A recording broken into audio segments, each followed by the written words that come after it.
10 ans, ça passe tellement vite les gars, c'est une catastrophe. Coucou tout le monde, bienvenue dans une nouvelle vidéo, j'espère que vous allez bien.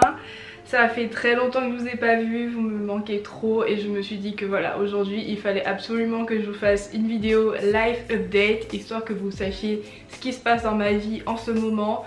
Il s'est passé beaucoup de choses depuis le début de l'année et je pense que là il est temps de faire une petite life update avant de reprendre notre routine vidéo, parce que là clairement je vais pas faire de promesses en l'air, mais je vais essayer d'installer un rythme pour pouvoir revenir tranquillement sur YouTube. Alors on va commencer par la life update depuis le début de l'année. 2024 a été une année riche en émotions, riche en changements, riche en aventures, en hauts et bas, et c'est vrai que cette année était un peu, on va dire, challenging pour moi. Le début d'année s'est plutôt bien passé. Je travaillais chez Balenciaga comme d'habitude, où je fais mes essayages.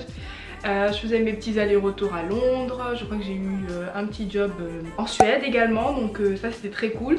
Ensuite j'ai eu une rupture amoureuse, du coup j'étais pas très bien. Après je suis partie en Martinique, ça m'a permis de me ressourcer, j'ai revu ma mère, j'ai revu mon père, j'ai été en Guadeloupe également parce que mon père il habite en Guadeloupe.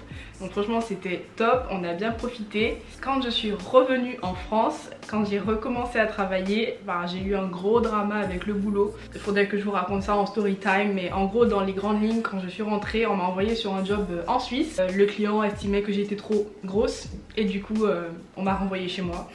Donc mes agents n'étaient pas très contents. Évidemment je revenais de la Martinique et le lendemain on m'a envoyé sur un job en Suisse, et évidemment j'ai bien mangé là-bas parce que ça faisait 1 an et demi que j'étais pas rentrée en Martinique, donc oui j'ai profité un petit peu des petits plats, voilà. Et du coup j'ai fait 1 mois sans bosser parce que les agents ils voulaient pas que je travaille en étant taille 36,5 on va dire. Et oui, du coup pendant 1 mois et demi j'ai pas travaillé, donc ça a été très stressant pour moi. Qui dit pas travailler dit pas de rentrée d'argent, donc ça a été vraiment un bon coup dur.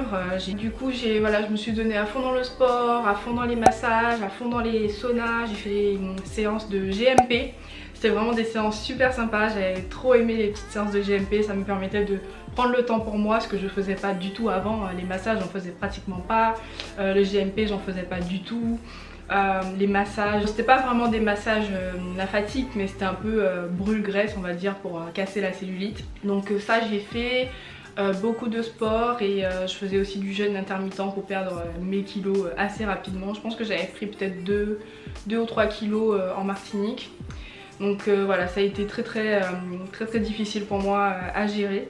Ensuite j'ai rencontré à nouveau quelqu'un, là tout se passait bien, on était contents, on passait notre temps ensemble, voilà, enfin vraiment cool.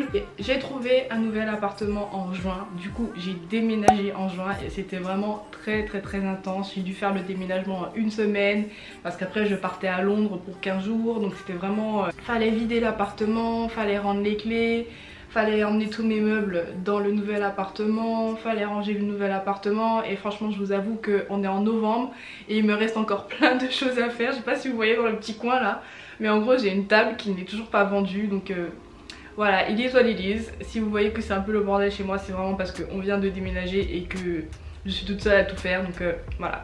J'ai fait l'été à Londres, j'ai fait beaucoup d'allers-retours à Londres. Moi j'aime beaucoup Londres, et ma fille est en vacances en Martinique, donc ça m'a permis de me concentrer sur le travail là-bas, ce qui est très cool.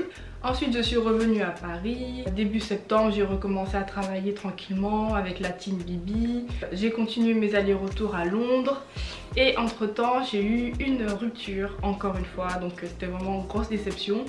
Et là vraiment j'ai été pendant quelques semaines, on va dire pas très bien. Évidemment c'est jamais facile à vivre ce genre de choses, donc voilà, c'est un peu une année tumultueuse, mais après je suis quand même très satisfaite de cette année. J'ai quand même bien travaillé, j'ai quand même fait des shoots incroyables. J'ai shooté avec ma fille début septembre, donc franchement c'était super cool. On est parti à Londres pour Boden, donc vraiment très chouette. J'ai travaillé pour de nouvelles marques, encore la semaine dernière je suis partie pour une nouvelle marque, donc vraiment il y a eu quand même plein de bonnes choses.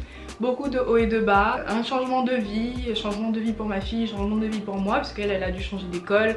Moi j'ai dû me faire m'adapter à un nouveau quartier, même si c'est pas très loin, on reste dans le même quartier, mais voilà, ça reste un changement de quartier. Et dernièrement j'ai des amis qui m'ont envoyé des vidéos de documentaire de moi qui est passé sur M6 le mois dernier. Ça fait déjà un petit moment. Je m'étais dit que j'allais vous faire un retour sur cette vidéo, mais le temps est passé tellement vite, donc du coup je vous le fais là. Il y a 10 ans à peu près. 10 ans, ça passe tellement vite les gars, c'est une catastrophe. Mais en gros, il y a 10 ans, j'ai participé au concours de beauté Miss Prestige Martinique et j'ai remporté le concours et je suis devenue Miss Prestige Martinique. Et du coup, j'ai participé au concours national, j'ai rencontré Geneviève de Fontenay. J'ai dû faire une petite pause parce qu'il y avait tellement de bruit. Mais en gros, je disais que l'équipe M6 m'a suivie pendant toute l'aventure et vraiment, ils sentaient bien qu'il y avait un engouement autour de Miss Martinique. Ils me posaient des questions, ils me demandaient mon feedback, mon ressenti, enfin vraiment... L'équipe d'M6 était vraiment très observatrice et ils voyaient bien que tout le monde m'aimait bien. Du coup ils m'ont suivi jusqu'à l'élection nationale et quand j'ai pas été sélectionnée parmi les 12 candidates, j'étais très triste, c'était la grande désillusion, j'étais en pleurs, enfin vraiment j'arrivais même plus à parler tellement j'étais triste parce que pour moi j'avais toutes mes chances d'arriver au moins parmi les 5 premières, au moins d'être dauphine, et le fait que j'ai pas été sélectionnée parmi les 12 candidates, ça m'a vraiment brisé le cœur. Et jusqu'à présent je regarde l'émission et je pleure, vraiment je pleure. Bon là je me suis calmée, mais quand j'ai regardé l'émission à nouveau après 10 ans, j'en ai repleuré comme si c'était hier. J'ai revécu le truc et vraiment ça m'a brisé le cœur et je me suis vraiment rendu compte qu'au final je reviens quand même de loin. J'ai parcouru beaucoup de chemin entre l'élection de Miss Prestige à maintenant et je me dis que vraiment je suis tellement fière de moi parce que je regarde la Aurélie d'il y a 10 ans qui voulait à tout prix être mannequin, prête à tout pour trouver une agence, pour être repérée, pour shooter, pour faire des campagnes, pour voyager. Aujourd'hui c'est ma réalité et je vis du mannequinat depuis quelques années déjà et je suis tellement fière de moi d'y être arrivée et d'avoir persévéré, de ne rien avoir lâché. Enfin vraiment c'est... Voilà, ça m'a rappelé tout ça, ça m'a rappelé tout mon parcours et je me suis dit waouh Aurélie, franchement t'as donné, tu t'es battue, t'as rien lâché. Enfin j'ai vraiment de quoi être fière de moi malgré... Voilà, malgré toutes les difficultés, malgré le fait que je suis maman, malgré le fait que je suis maman célibataire, malgré le fait que, enfin voilà, je fais tout toute seule, c'est vraiment, ouais, c'est vraiment une fierté pour moi. C'est vraiment une fierté. Je peux que vous encourager à faire la même chose. Si vous avez un rêve en tête, si vous avez un objectif, ne lâchez pas, continuez à vous battre jusqu'à ce que vous atteigniez vos objectifs. Enfin, vraiment, c'est quand on vous dit que c'est au fond de vous, si vous sentez, vous avez l'intuition, vous savez que vous êtes faite pour quelque chose, mais foncez, sonnez à toutes les portes, ne vous arrêtez pas à un non, sonnez, tapez, toquez jusqu'à temps qu'on vous dise oui. Il suffit d'une personne pour vous dire oui et ensuite c'est parti. Et au fur et à mesure vous allez gravir les échelons, au fur et à mesure vous allez vous en sortir et vous allez voir, enfin même si ça prend 4 ans, 5 ans, 6 ans, continuez, vraiment continuez, ça finira par payer au bout d'un moment. Vraiment, si vous voyez mon exemple, moi j'ai été repérée à 18 ans et j'ai commencé à être mannequin réellement à temps plein à 22 ans. Vous vous rendez compte, ça m'a pris 4 ans. Ça m'a pris 4 ans où c'était galère, où je devais faire des castings, où ça marchait pas vraiment, on m'appelait pas. Entre temps, heureusement, j'ai fait mes études parce que dans le documentaire, je tiens à préciser qu'en bannière, ils mettent jeune et sans diplôme, je crois. Mais à l'époque, j'avais 18 ans. Je crois que j'avais même pas 18 ans quand j'ai participé au concours Miss Prestige. Je devais avoir 17 ans, je pense. Et c'est en cours de route que j'ai eu 18 ans et je passais mon bac cette année-là et j'ai obtenu mon bac avec une mention bien d'ailleurs. Je suis très fière de moi parce que clairement j'ai raté un mois de cours pour participer au concours Miss Prestige. J'ai quand même eu mon bac avec mention bien, donc franchement trop contente. Ensuite j'ai fait une licence de droit. Et après j'ai fait un master de droit, donc quand même j'ai fait des années d'études. Après ça je suis pas restée sans diplôme. Après comme le mannequinat c'était vraiment ce que je voulais faire, j'ai pris une année sabbatique. C'est vrai que l'année sabbatique elle dure déjà depuis peut-être 4 ans ou 5 ans. Donc clairement vous vous rendez compte, j'ai galéré tellement pour avoir mon master. Et là vraiment l'année sabbatique quand je l'ai prise j'étais vraiment à bout de force.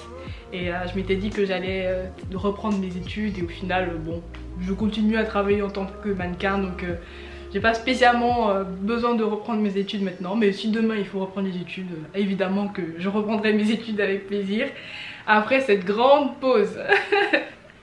Donc voilà, c'était vraiment un plaisir pour moi de vous faire cette petite life update. Je voulais juste vous dire que je pense que comme tout le monde, je traverse des choses qui sont pas évidentes. J'ai perdu des amis, j'ai retrouvé des amis, j'ai perdu des partenaires, j'ai retrouvé, enfin vraiment c'est pas évident.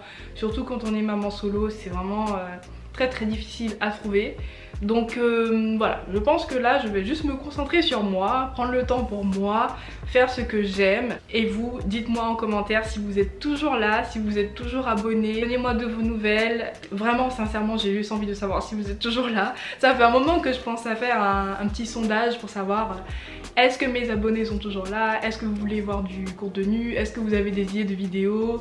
Enfin vraiment, donnez-moi de vos nouvelles, dites-moi tout ce qui vous passe par la tête, dites-moi si tout se passe bien dans vos vies, si vous avez été diplômé, si vous avez déménagé, enfin vraiment, ceux qui avaient envie de devenir mannequin, dites-moi si vous êtes devenu mannequin.